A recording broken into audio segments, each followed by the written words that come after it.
What's up everyone, this is MusicBox in case you weren't aware. This is the show where we wrap up the latest music news so you know more about it than your friends and you can rub it in their faces. My name as always is Brandon King, this is a Billabong t-shirt, and I will be your host for today because I don't really have a co-host. But I'm going to be hosting it today. So, without further ado, let's get started. Alright, first up, big news story this week. Lollapalooza, in case you don't know, is the alternative rock festival created by Jane's Addiction vocalist Perry Farrell.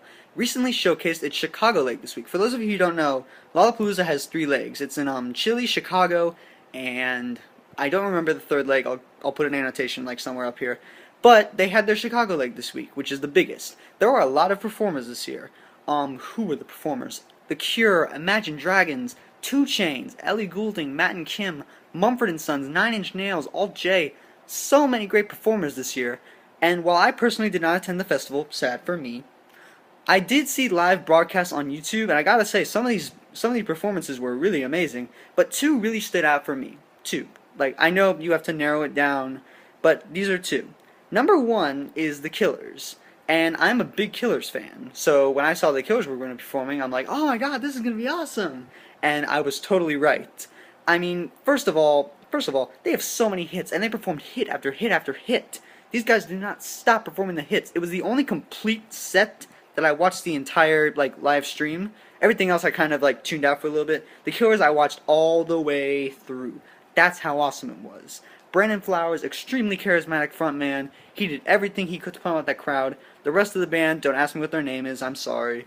But yeah, they and Brandon Flowers and their sidemen, they did a great job, really got the crowd pumping. That's what Lollapalooza acts are supposed to do. They're supposed to get the crowd pumping and the energy right, and everyone's supposed to be dancing and having a good time. That's what they did. Brandon Flowers and the Killers, I salute you guys. You made an awesome show for Lollapalooza. The other act, and this is a surprise for me, the other act I want to salute is 9 Inch Nails. Now, that's kind of a surprise for me because I'm not a huge 9 Inch Nails fan. In fact, before this, I knew very little about them except that they had some guy named Trent Reznor in the band. Johnny Cash did a cover of one of their songs, and they were really industrial. Sorry, 9 Inch Nails fans, I just didn't know a lot about them. But I was watching the Killers set, and this is a true story, this is true. I was watching the Killers set, and it said 9 Inch Nails was up next. And one of my friends had said, oh dude, I love 9 Inch Nails, you should totally watch them for Coachella. And I'm like, okay, I'll watch it. And I don't regret it. I really don't. Like, they are a little bit hardcore, but their stage show, my god, it was interesting. Literally, the first thing that happened, and this is true, the first thing that happened, you should go watch it. Trent Reznor is just on stage. He's this little sampler drum machine thing. I don't even know what it is, but I want one. It just played this weird techno beat, and he started singing some weird lyrics, and I'm like, what the heck? What is this? And then I saw the rest of the band come up, and they had weird instruments. One guy had a guitar on a platform. One guy had this weird small electronic drum machine. It was just really weird at first, and then they started playing. And after that first song, all the sets began to change. They were like morphing into different things. Not just the backgrounds, but the entire stage was morphing. Literally, it was an amazing experience, even though I was at home and it was in Chicago. But literally, the stages, it was very, it was like thematic. There were like flower backgrounds and lava backgrounds. It was just so interesting. Trent Reznor and 9 Inch Nails, I salute you guys. You made the live show a lot interesting. Maybe not as much as the Killers, or maybe even more as the Killers. You guys decide in the comments. Please, leave me down below in the comments if 9 Inch Nails or Killers did a better set. But anyway, I want to emphasize this. Those are not my 2 favorite acts. Those are just 2 acts that I thought really spoke to me in the Lollapalooza sense. Lana Del Rey, Postal Service, Mumford and Sons, all the great acts in Lollapalooza. You should really go watch them. Literally, I'll leave a link down below to those 2 acts, but go and type in, like, Imagine Dragons Lollapalooza 2013 or something. There's bound to be a video somewhere. I mean, there's like 10,000 people in the audience. Someone's bound to record something. You really should watch these performances. Why am I telling you to go watch Lollapalooza so much? Because the apocalypse is near. Well, not actually the apocalypse, more like the A-POPalypse. Here's what I mean in case you're sketchy on what the hell I mean. As you may or may not remember last week, I mentioned that Katy Perry revealed the upcoming title for her new album, Prism, which is set for October 22nd, 2013 release date. On the other hand, you have Lady Gaga, who announced last month that her new album, Art Pop, will be released on November 11th, 2013. That's just weeks after Prism. But that's not all. Gaga's newest single, Applause, will come out just a week after Katy Perry's new single, Roar. Thus, many pop fans are taking sides and preparing for the apocalypse of music. What do I think about this? I think it's some friendly competition. Two of the biggest pop divas in the world right now, Katy Perry and Lady Gaga, duking it out with their fans. I hope it doesn't come to violence because I don't believe in violence. But I am excited for this. Who do I think is going to win? That's a good question. Because who do I want to win and who do I think is going to win is two different questions. I want Katy Perry to win. Why, you may ask? Two reasons. Number one, because she has said her album is going to be darker than both Teenage Dream and One of the Boys, which I'm excited about. I kind of want to see Katy Perry in a darker mood. We've already seen Lady Gaga do both dark and happy, and just plain weird, but we really haven't seen Katy Perry doing anything dark. Emotional, maybe, but dark, I'm really interested to see about that with Katy Perry. And number two is because I just generally like Katy Perry more. I'm sorry, little monsters, I like Katy Perry more. I like her because her pop music is a little more simplistic. Lady Gaga's is more, this is me, you will look at me. Yes, that's literally what Lady Gaga is like. But I am more excited for Katy Perry's album. I am excited for art pop. I will admit that right now. I'll admit that to all of you who want to come at me for that. But I am excited for art pop too. But I honestly, if you're mentioning a contest with Lady Gaga is going to win. I'm sorry. I want Katy Perry to win, but we all know who's going to win this, and that's Lady Gaga. Why? Two reasons. Two is a basic number here. One, because Lady Gaga has kind of been out of it for the last couple of years. Well, not for the last couple of years, more like the last year and a half or so. She had that whole hip surgery, she had all those weird-ass performances that got her controversy. She hasn't really put out much new music since then. I mean, since, Born This Way. And two, it's Lady Gaga. If you ask an old Chinese guy in a rural village in China, they will know who Lady Gaga is. They may not know who Katy Perry is, but they will know who Lady Gaga is because she's just that popular. So who do I think is going to win? Lady Gaga. Who do I want to win? Katy Perry. But we'll see how this plays out when the apocalypse comes. The 2013 VMAs are coming up soon on August 25th. I almost said October.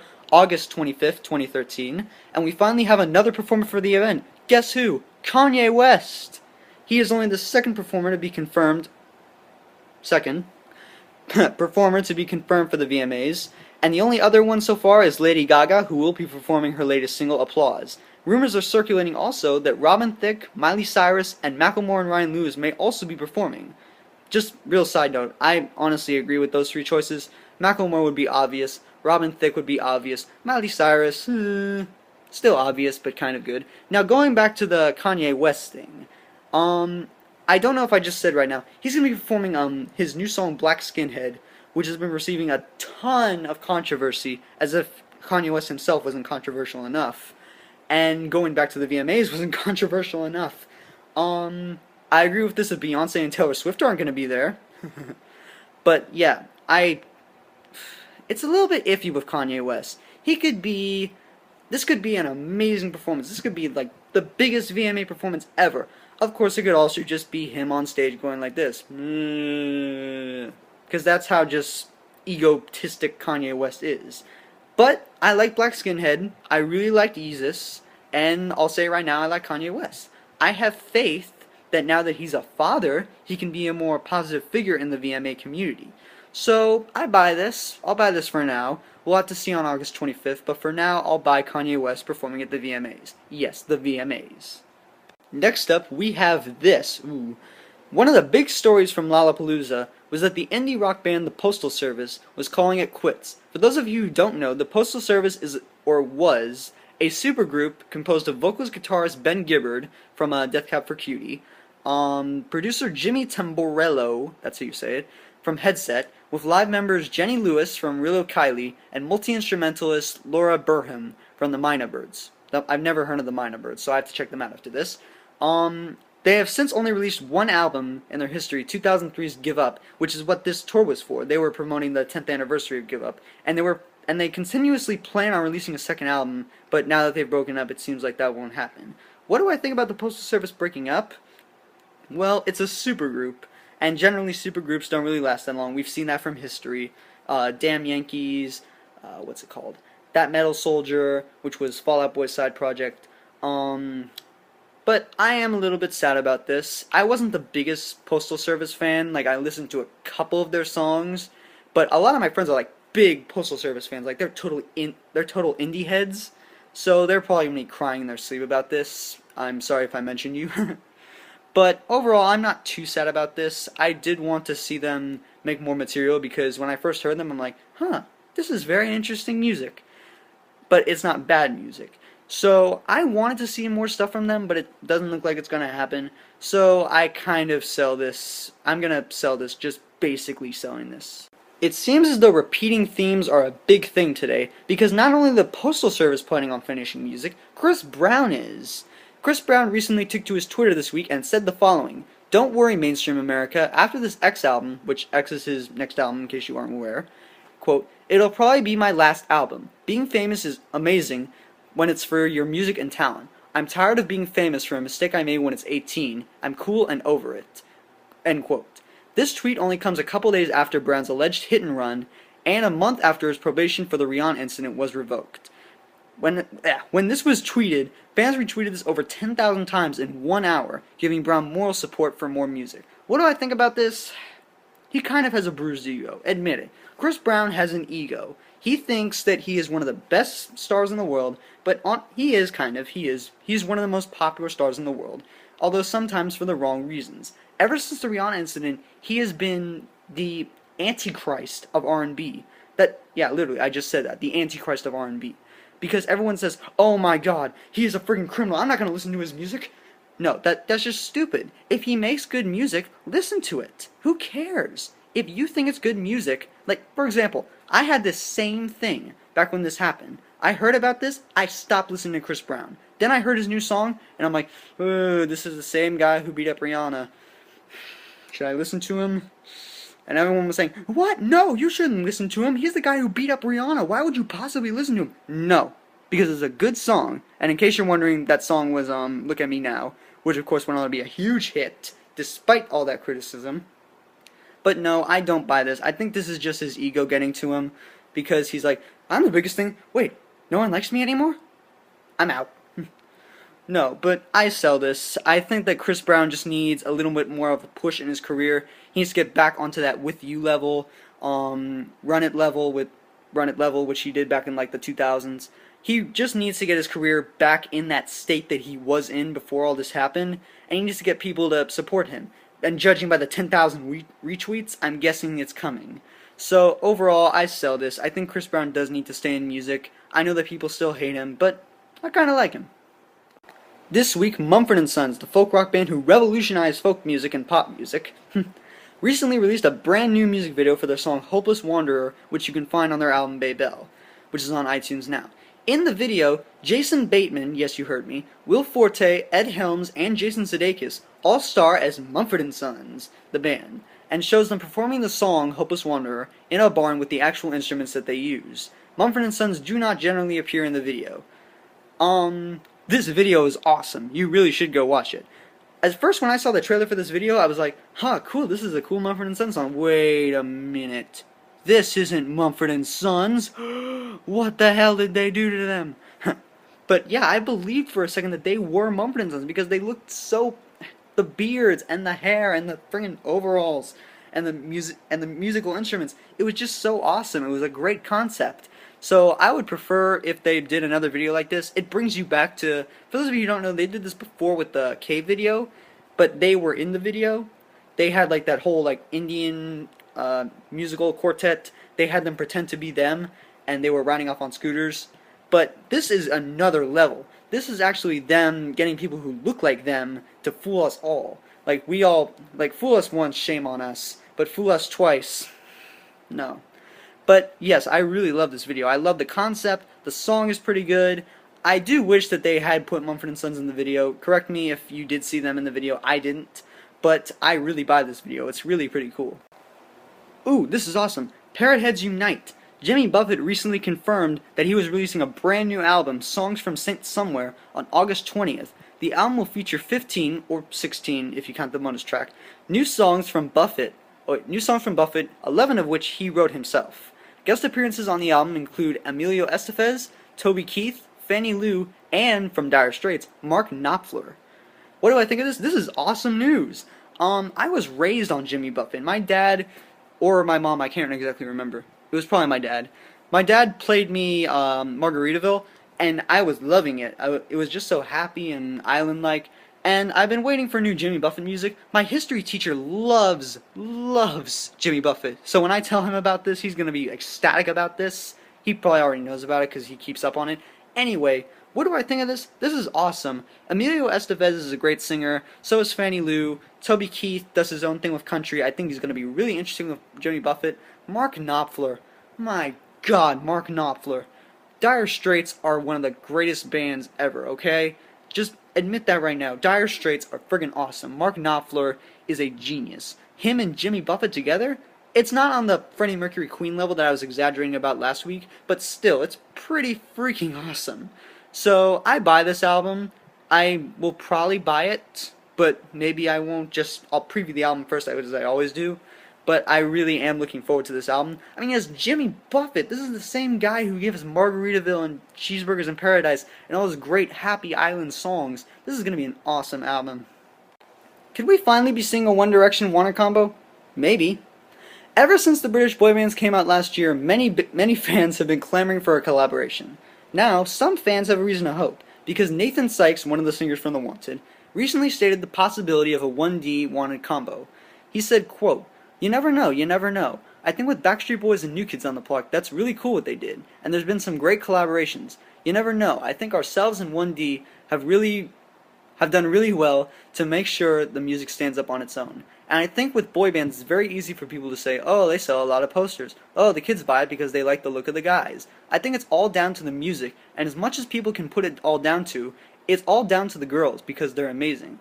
But I think it also helps that we've got really good songs, and we're really lucky to work with some amazing writers." End quote. Both groups are expected to release new albums later this year. What do I think of this news? It's interesting with me. First of all, I just want to say this. If The Wanted and One Direction did a combo, did a collaboration together, it would be massive. Literally, I have to go across the screen to show you how massive it would be. Because that's how popular these groups are. One Direction is like one of the biggest acts in the world right now. Wanted is still, but they still have a lot of fans to them. I personally, would I want to see this? I'm not the biggest fan of either. I don't hate their guts. I'm like, die One Direction, die Wanted, why do you exist? No, I'm not like that at all. I say, okay, they make music. I'm cool with them. But, do I want to see a combo with them? Honestly, I don't. Because I think it would take away from, because let's put it this way.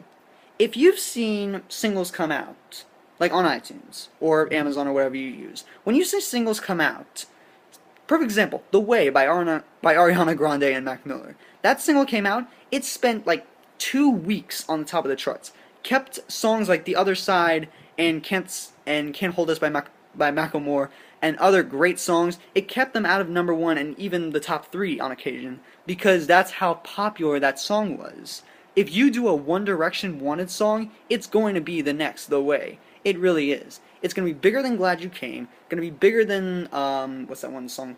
One Thing. Bigger than What Makes You Beautiful. It's going to be huge. Because so many people, not me, so many people are fans of those groups. And if you make a collabo with that, that's going to be this generation pop heads, that's going to be their equivalent of the Freddie Mercury, Michael Jackson duets to me. Which I am still stoked for.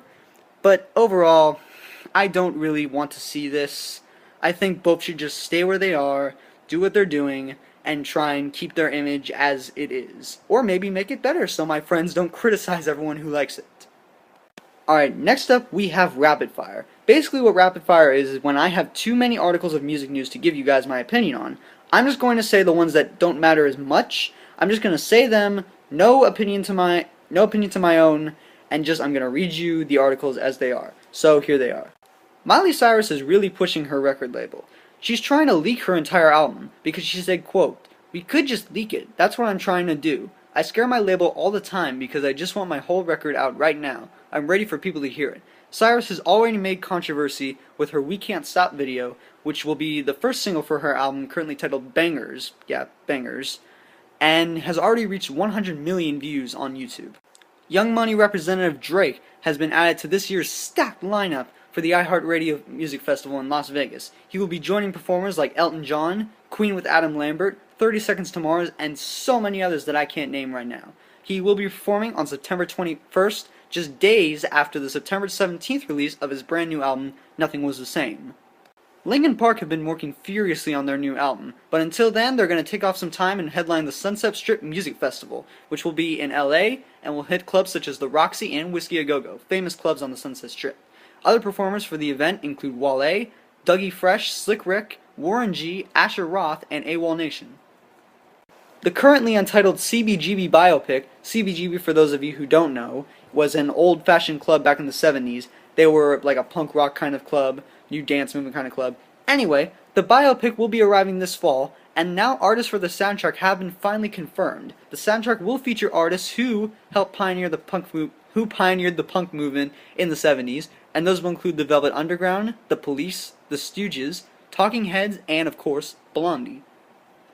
And now finally to conclude the show, we have Shazam of the Week. For those of you who don't know, Shazam is a phone app that you can get for the iPhone and I think for the Android, that it tells you what song you're listening to. If you don't know the song, you can just put it up to the speaker that you have, and it will say, "Huh, this is the song that you have."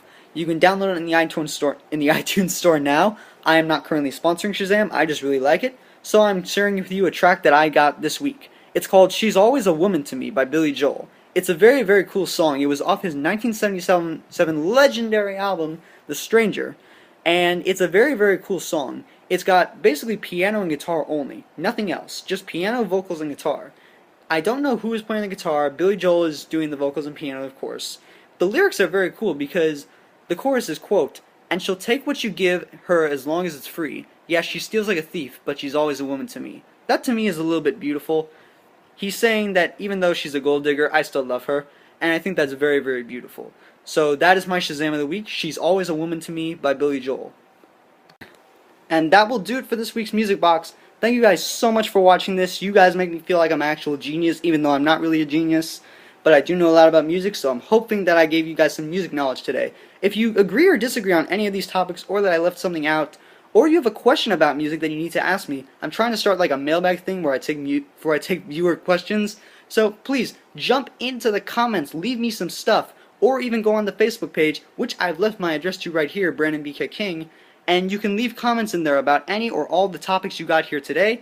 Tell me if you prefer the long video or the short video. Just tell me what you guys think. I want to know that I'm not alone out here, that someone is watching this. Also, I've left my Facebook here. I already told you that. You'll get updates to all my stuff, music boxes, drum covers, everything. Subscribe to my YouTube channel, This Is The BDK. You'll get more updates, automatic updates on Music Box and solo stuff I am working on, and I promise you that. And yeah, just jump in the comments, please. I want to know that someone is watching this and that someone either agrees or disagrees with me, and I just want to know that someone else likes music. So please go into the comments, like this, and live long and prosper, I guess? I don't know how to do the Spock sign. So on behalf of myself, this hat, and all of you guys out there in YouTube land, have a wonderful week.